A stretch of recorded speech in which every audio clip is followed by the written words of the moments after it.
بسم الله الرحمن الرحيم ولقد أرسلنا إلى ثمود أخاهم صالحا أن اعبدوا الله فإذا هم فريقان يختصمون قال يا قوم لم تستعجلون بالسيئة قبل الحسنة لولا تستغفرون الله لعلكم ترحمون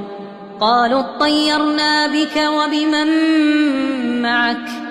قال طائركم عند الله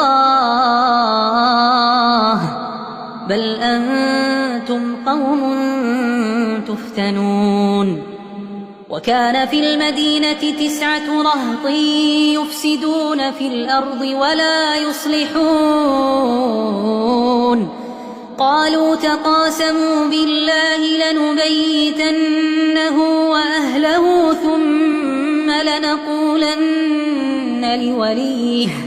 ثم لنقولن لوليه ما شهدنا مهلك أهله وإنا لصادقون